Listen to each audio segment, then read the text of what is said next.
တွေးနဲ့အပြောတွေဟာကိုယ်ကနှုတ်ထွက်တဲ့အတိုင်းကိုလက်ခံရရှိတယ်ဆိုတာယုံလားယုံနေဆိုရင်ဒီဗီဒီယိုကိုဆက်ပြီးတော့ကြည့်ကြမယ်ဒီနေ့အတွက်ကိုရဲ့နှုတ်ထွက်စကားကိုကိုကအားရပါရပြောမယ်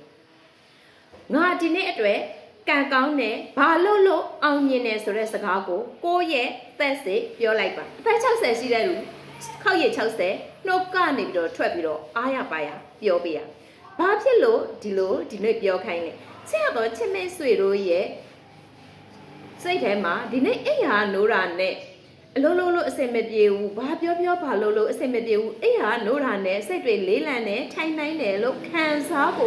နေရမယ်နေ့လေးဖြစ်တယ်ဒီနေ့က21ရက်နေ့ဖြစ်တဲ့အတွက်21ရက်နေ့2-1ဆိုတဲ့ energy ကတိတ်လွယ်ကတ်လွယ်စေတတ်တယ်ဒါ numerology သဘောတရားအရပြောတယ်ဖုန်းနံပါတ်ပညာမှာ2-1ဆိုတဲ့အတွဲသည်အမြဲတမ်းနှစ်ခုဖြစ်စေတယ်ရောက်ခါนี้မှာဆုံးတတ်တယ်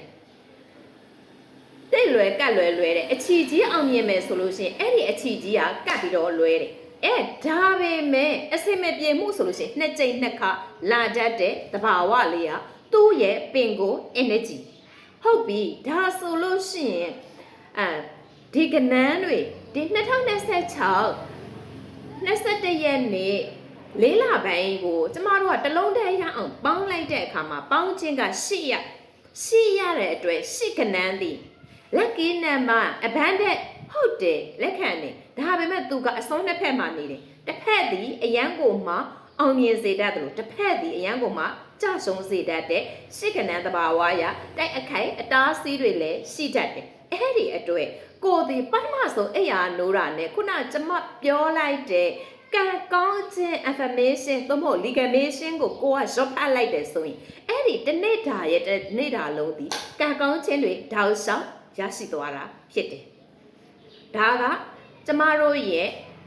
energy ရဲ့အလုပ်လုပ်ပုံပဲဟုတ်ပြီဒါဆိုလို့ရှိရင်ခုနကလိုရော့ဖတ်လိုက်ပြီးဆိုလို့ရှိရင်ဒီနေ့တနေ့တာအတွက်ရှေ့ရဲ့ကံမကောင်းခြင်းတွေရှေ့ရဲ့ကံမကောင်းမှုတွေကိုကျမတို့ကပယ်ဖျက်လိုက်ပြီးဖြစ်တဲ့အတွက်ရှေ့ရဲ့ကောင်းကျိုး abundant ဆိုတာကိုကျမတို့ကခံစားရမှာဖြစ်ပါတယ်ဒီလိုမျိုးပဲသူ့ရဲ့မွေးရက်ဒီ21ရက်2-1သိလွယ်ကတ်လွယ်စေတတ်တယ်အစင်မပြေမှုတွေနှစ်ကြိမ်နှစ်ခါဆောင်ရစေတတ်တယ်ဆိုတဲ့ energy ကိုလည်းပယ်ဖျက်ပြီးသားဖြစ်ပါတယ်ကျမမေဖြူခင်နံပါတ်မာစတာတယောက်ဖြစ်ပါတယ်ချစ်ရတော့ချစ်မိတ်ဆွေတို့ရဲ့ဘဝကိုဖုန်းနံပါတ်ပညာနဲ့အကောင်းဆုံးကြွယ်ဝချမ်းသာခြင်းလမ်းကြောင်းပေါ်ကိုပို့ဆောင်ပေးနေတဲ့နံပါတ်မာစတာမေဖြူခင်မှာချစ်ရတော့ချစ်မိတ်ဆွေတို့ဖုန်းနံပါတ်ကိုစစ်ဆေးခြင်းနဲ့ဖြစ်ဖြစ်ကံကြမ္မာစစ်ဆေးခြင်းနဲ့ဖြစ်ဖြစ်လာရောက်ဆက်သွယ်မေးမြန်း